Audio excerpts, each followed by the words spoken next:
Hermes dominates the luxury world right now. 16 billion euros in revenue, a 41% operating margin. Their market capitalization just leapfrogged LVMH to become the most valuable luxury company on earth. They survived a hostile takeover from fashion's richest man, won an antitrust lawsuit in the United States, and transformed the Birkin bag sketched on an airplane sick bag into an asset that beats gold. By every measure, Hermes wins, except in the one market that could decide whether any of this lasts: China.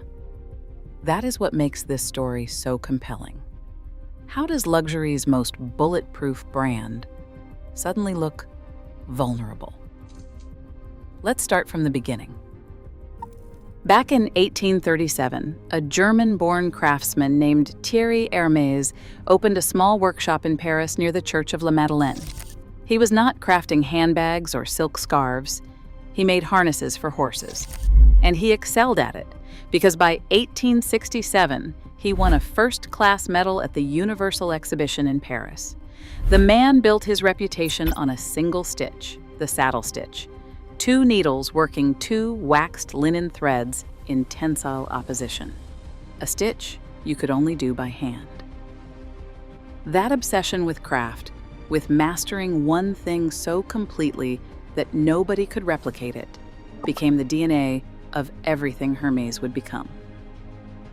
When Thierry died in 1878, his son Charles-Émile took over and moved the store to 24 Rue du Faubourg Saint-Honoré, which remains headquarters today. The family expanded into leather goods. By 1922, they introduced their first handbags. By 1923, they created silk scarves and even brought the zipper to France for the first time. And here is where the magic really begins. In 1935, they released a bag called the Sac à Dépêche. Elegant, functional, nothing flashy. It was nice, but it wasn't a cultural icon, not yet. Then in 1956, a photograph appeared in Life magazine showing Grace Kelly, the newly crowned Princess of Monaco, carrying that exact bag to shield her pregnant belly from paparazzi. The image went worldwide. Hermes renamed the bag the Kelly. Overnight, it became one of fashion history's most desired objects. But they weren't finished. In 1981, Jean-Louis Dumas, the CEO at the time and a fifth-generation family member, sat on a flight from Paris to London. The woman beside him struggled to fit her things into her straw bag. Contents kept spilling out. They talked, and she described her ideal bag. The only paper they found was an air sickness bag, so she sketched her design right there. That woman was Jane Birkin. The bag she drew was essentially a glorified diaper bag, elegant and roomy, something a busy mother could actually use. Dumas took that sketch and created the Birkin, now arguably the single most coveted consumer product on the planet. A Birkin has appreciated 92% on the resale market over the last decade. Its 40-year compound annual growth rate is 5%, literally outpacing gold. In 2024, the Cellier Birkin alone saw a 52% year-over-year increase in resale value.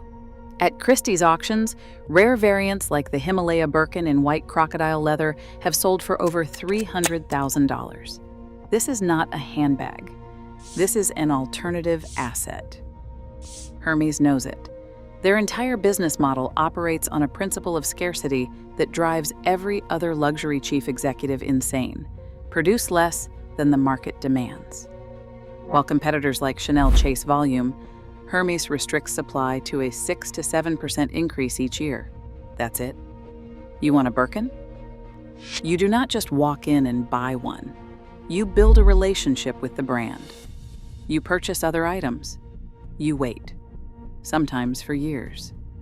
That frustrated consumers so much that in March 2024, a class action lawsuit was filed in California, alleging that Hermes engaged in illegal tying, essentially forcing customers to buy scarves, belts, and home goods before they could even be offered a Birkin. The judge dismissed the case. As Judge Donato put it, It may be that Hermes reserves the Birkin bag for its highest-paying customers, but that in itself is not an antitrust violation. Hermes does not just get away with making you jump through hoops to buy their product. The court literally said it is legal. This whole empire almost did not survive. In October 2010, Bernard Arnault, LVMH's chief executive officer and at the time France's richest man, revealed that he had secretly acquired a 17.1% stake in Hermes. This was a corporate ambush. Arnault had quietly accumulated shares through equity derivatives specifically designed to avoid disclosure requirements. The Hermes family was blindsided. Patrick Thomas, the chief executive officer at the time and the only non-family member to ever run the company, responded with what might be luxury history's most savage quote. "If you want to seduce a beautiful woman, you don't start by raping her from behind." That's a real quote from a real chief executive officer. In the press. About Bernard Arnault, the family went to war. They created a holding company called H51 to pool their shares and prevent any hostile takeover. 3 branches of the Hermès dynasty, the Dumas, the Guérande, and the Puech cousins, locked arms. The French market regulator fined LVMH 8 million euros for disclosure violations.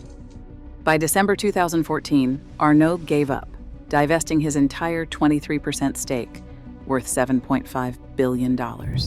Axel Dumas, who had taken over as chief executive officer, called it the battle of my generation. Fast forward to April 2025, and Hermes surpassed LVMH in market capitalization. 249 billion euros versus 244 billion euros. The company that tried to swallow them is now worth less than they are. You can't write a better revenge arc. So here's the thing. Every number says Hermes is untouchable.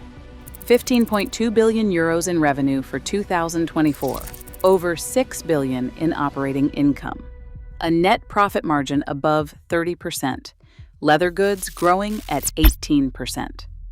They opened their 23rd leather workshop and have 3 more coming by 2027, producing everything from their signature Togo leather to box calf variants. They hired over 1,300 people in 2025 alone. Axel Dumas says, "We don't do marketing. The world came to us. But the world didn't come equally, and that's where China enters the conversation."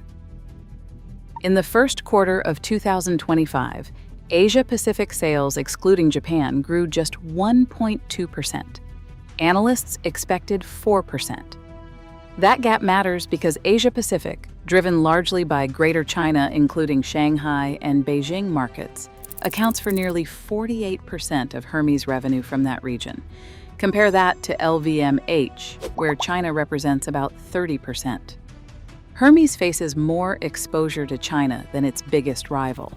The Chinese economy battles a prolonged property market crisis, consumer confidence has dropped, and foot traffic in luxury retail has weakened significantly.